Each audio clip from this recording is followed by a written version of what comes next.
WeWork, the $47 billion illusion. September 2019.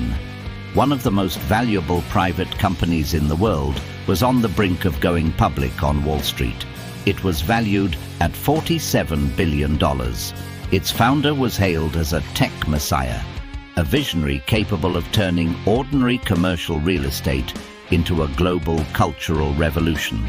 Just 33 days later, the company was staring into an absolute financial abyss. Tens of billions in value vanished into thin air. The founder was ousted, and the world realized that it had all been built on a monumental illusion. This is the story of the meteoric rise and devastating collapse of WeWork. The architect of an illusion. To understand one of the greatest corporate disasters in modern history, we have to look past the glitz and examine the blueprint. In 2008, following the global financial crash, commercial real estate in New York City was bleeding. Landlords were desperate for long-term tenants, while a rising wave of freelancers, remote workers, and tech entrepreneurs needed flexible, low-cost workspaces. Enter Adam Neumann, a charismatic 6'5" Israeli entrepreneur with long hair, an infectious intensity, and an uncanny ability to captivate anyone in a room. Alongside co-founder Miguel McKelvey, Neumann launched Green Desk in 2008, which later evolved into WeWork in 2010. The concept was straightforward: lease large floors in commercial office buildings long-term at wholesale prices, renovate them with trendy high-end designs, and sublease individual desks or small offices short-term at a premium. On paper, it was a traditional real estate arbitrage model, but Adam Neumann refused to call it real estate. To investors, he didn't pitch desk rentals or office space. He sold a philosophy. He claimed WeWork was not a landlord, but a pioneer of the we generation, a tech-driven platform designed to elevate human consciousness and redefine how humanity works, lives, and connects. The charismatic trap and the SoftBank blank check. Venture capital firms love tech companies.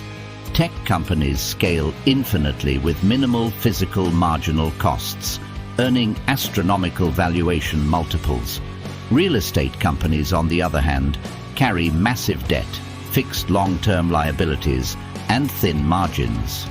By framing WeWork as a tech startup, Neumann unlocked valuation multiples unheard of in the property sector. The turning point came when Neumann met Masayoshi Son, the legendary CEO of Japanese conglomerate SoftBank.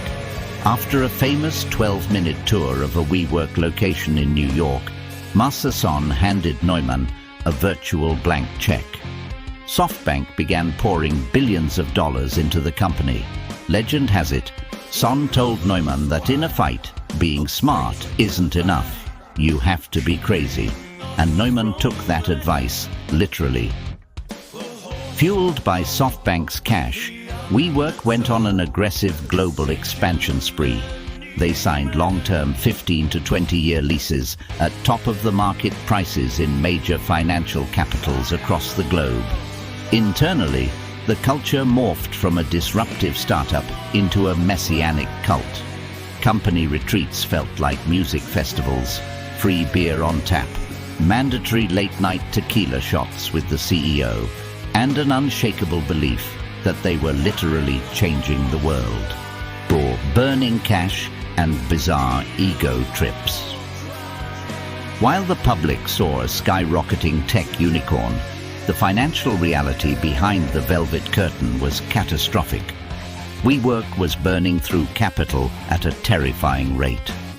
For every single dollar the company brought in revenue, it was spending nearly $2 to keep the lights on and keep expanding.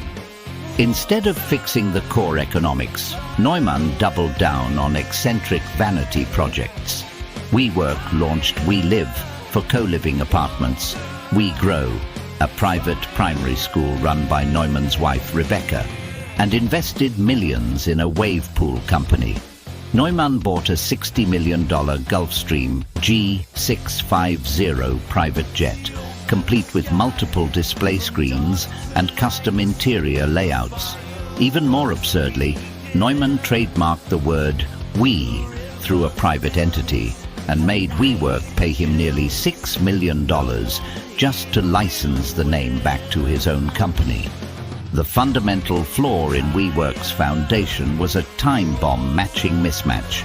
The company owed tens of billions of dollars in guaranteed long-term lease payments to landlords over 15 years.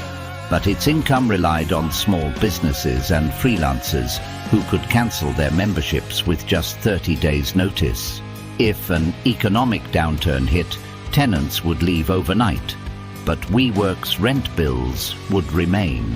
The Swan filing and the 33-day collapse. By August 2019, WeWork needed even more cash to survive, and the only way to get it was to sell shares to the public through an initial public offering, IPO. To do this, federal law required them to file a document known as the S-1 with the SEC. It was intended to be WeWork's grand crowning moment. Instead, it was its death warrant. When Wall Street analysts, financial journalists, and institutional investors read the 350-page filing, they were stunned. The document dedicated pages to bizarre spiritual rhetoric, opening with the dedication, "To the energy of WE, greater than any one of us." But behind the flowery language lay horrific financials and jaw-dropping corporate governance red flags. The filing exposed that Neumann was renting buildings he personally owned back to WeWork, taking massive low-interest loans from the company, and holding voting control that rendered the board of directors virtually powerless.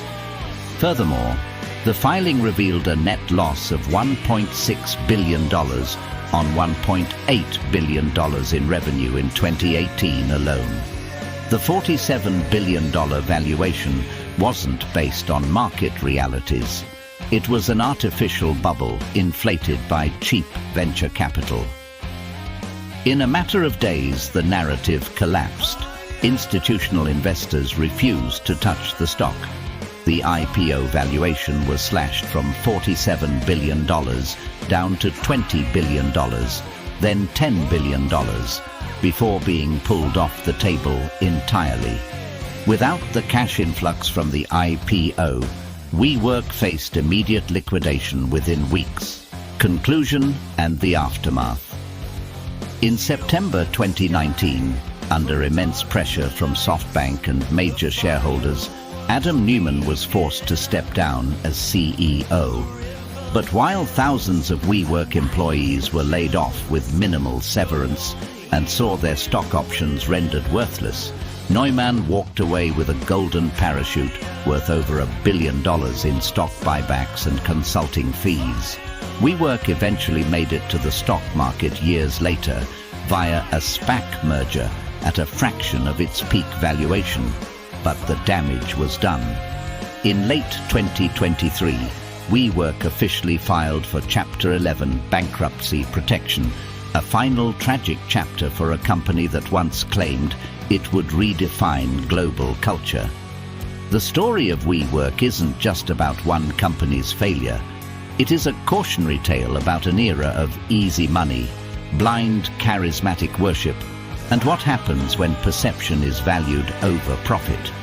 Great empires aren't always destroyed by outside invaders. More often than not, they crumble under the weight of their own illusions.